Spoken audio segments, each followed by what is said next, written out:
जैसा कि ये संत बताते हैं, ये तो इनको तो कख भी पता नहीं अमृत क्रिया क्या होती है। तालू का जीभ लगा लो ऐसे मोड़ कर, और कहते हैं फिर तालू से अमृत टपकेगा। ये तो लाड़ टपके हैं, अमृत थोड़ा टपकेगा इससे। बकवाद करें। ये एक ऐसी क्रिया है जैसे जीभा को वापस मोड़ेंगे और तालू के लगाने की हम चेष्टा करेंगे तो हमारी नाड़ियां कसती हैं जो जीभा से और मस्तिष्क से संबंधित है। हमारे इस शरीर के अंदर इस तालू के ऊपर, ये जो तालू है लटक रहा है हमारे, इसके ऊपर एक थोड़ा सा स्थान है, वो कम प्लेस है, और उसके अंदर एक अमृत भरा रहता है सदा। और वो अमृत वहां से सीधा चल के नीचे जाता है नाभि के पास, ऑटोमेटिक चल रहा है वो। और उसको एक कुंडलनी शक्ति है, कुंडलनी शक्ति बोले, नागिनी कहा संतों ने। उसकी 2 जिह्वा हैं सर्प जैसी, और वो उस अमृत को वो पीती रहती है, शरीर में नहीं जा पाता, वो उसको वो चूस करके नष्ट कर देती है। उसके अंदर एक ऐसी क्रिया है। तो फिर क्या होता है, जब हम श्वास क्रिया को अभ्यास करते हैं श्वास का, और वो श्वास के साथ ऐसे खड़ी है, ऐसे उसका नाभि के जहां वो अमृत टपकता है ऊपर से जाकर नाभि के पास, उसका मुंह बिल्कुल उसके ऊपर है ऐसे। और जब हम श्वास क्रिया का अभ्यास करेंगे, उस श्वास क्रिया से उसका मुंह ऐसे नीचे को हो जाएगा, और फिर वो अमृत जो है पूरे शरीर में जाना शुरू हो जाएगा। श्वास क्रिया से तो उसका मुंह टेढ़ा होगा, ऐसे नहीं रहेगा ऊपर को, वो ऐसे मुड़ जाएगा नीचे को। जो ऐसे टपक रहा था अमृत, उसको वो खा रही थी, फिर वो ऐसे हो जाएगी, उस पे उसके मुंह पे नहीं जाएगा। ये तो श्वास क्रिया का लाभ मिलेगा। और फिर जो हम तालू पर जीवा लगाने की चेष्टा करते हैं, उससे क्या होगा कि हमारा जो ऊपर इस तालू के ऊपर एक स्थान है जहां पर ये अमृत भरा रहता है, लिक्विड सा है ये, इसके उसके नीचे वो एक जैसे इसको अर्ध छोटा सा बेर होता है, बेर का फल, बेरी का फल, उसको आधा काट दे, साफ कर दे, इतना सा है वो, ऐसे आधा कटा हुआ। और उसके बिल्कुल नीचे एक वाल है, वाल,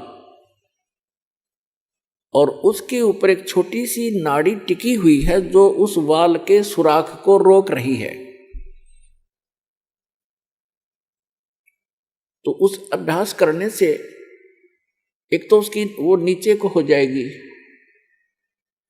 नागनी श्वास के जो श्वास क्रिया से तो नागनी का फन नीचे को हो जाएगा, और फिर वो नीचे जाना शुरू होगा, और जिस रास्ते से फिर वो जाएगा वो उस नागनी के हाथ नहीं लगेगा, वो पूरा शरीर में व्याप्त हो जाएगा।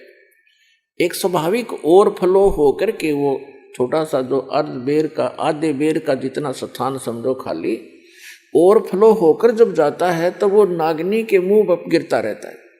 तो अब वो चाहे उस सुराख से जाएगा और चाहे वैसे ऊपर के ओवरफ्लो होकर जाएगा, तो उस कुंडलनी जो नागनी है उसके नाभि के चारों तरफ, नाभि के पास हमारी सभी पूरे शरीर की नाड़ियां इकट्ठी हो जाती हैं। उनका एक ऐसा बंध है वहां पर, उसके ऊपर वो ऐसे लपेटी हुई है जैसे आपने देखा हो वृक्ष के ऊपर बेल होती है पीली सी, तो ऐसे वो लपेटा लगाए रहती है, उसको नाड़ियों में नहीं जाने देती, और ऊपर से जो आता उसको स्वयं चूस लेती है। तो फिर वो नाड़ियों की जकड़ ढीली कर देती है, वो अपने आप मुरझा जाती है, क्योंकि उसको श्वास की क्रिया से वो बंद हो जाती है। और फिर उससे जो हम जीवा का अभ्यास करते हैं, तो जो तालू है ऊपर जहाँ सरोवर है, जिसको मान सरोवर कहते हैं शरीर में, जहाँ पर ये अमृत भरा हुआ है, उसका नीचे का सुराख थोड़ा सा खुल जाता है, उससे फिर अमृत टपकना प्रारंभ करता है। अब कहने का भाव ये है कि ये सारा कुछ भी हो गया, आपकी कुंडलनी शक्ति भी जागृत होगी और वो नागिनी भी दबगी नीचे को होगी और उधर से आपकी अमृत क्रिया भी सिद्ध होगी। फिर अब क्या होगा? उससे क्या होता है कि शरीर के अंदर ज्यादा भोजन आहार की आवश्यकता नहीं रहती। शरीर बगैर खाए भी वर्षों तक रह सकता है। और भक्ति से ही मिली नहीं तो 1-1 लाख वर्ष तक बैठ कर चले गए, फिर गधे की योनि पाई। इन क्रियाओं से क्या लाभ हुआ? जैसे खेत संवार लिया, बा दिया, घास उसका अड़ंगा खत्म कर दिया और बीज बोया नहीं, बीज है नहीं। गेहूं के स्थान पर भांग बोली, यानी सत मंत्र ना जाप करके अन्य मंत्रों का जाप कर लिया, वो भांग बो दी। तो भांग जीवन रक्षक नहीं है, जीवन नाशक है। तो अन्य मंत्रों से सिद्धियां आ गई इन ऋषि महर्षियों के पास, जो इनके जीवन की नाशक बन गई। आम जनता में तो ये ऐसे हो गए जैसे प्रभु पाक गए। आम जैसे जनसाधारण के लिए तो ये बहुत बड़ी बात होगी। जैसे अगस्त ऋषि जी ने सारे जीवन में डले डोक है एक सिद्धि प्राप्त की, 7 समुद्रों को एक ही घूंट में पी लिया और फिर प्रार्थना करने पर इनको वापस छोड़ दिया। तो फिर क्या अमर हो गया? आम आदमी के लिए तो बहुत बड़ी पहाड़ है, 1 क्विंटल पानी नहीं पी सकता एक आदमी, तो 10 किलो मुश्किल से पिया जा को गढ़ाई मर पड़ के, और उसने 7 समुद्रों को पी लिया। तो जनसाधारण के लिए तो भगवान सिद्ध हो गया वो, लेकिन कख नहीं था। वेदात्म ज्ञान की तराजू में उसको तोल कर देखेंगे -0 था वो।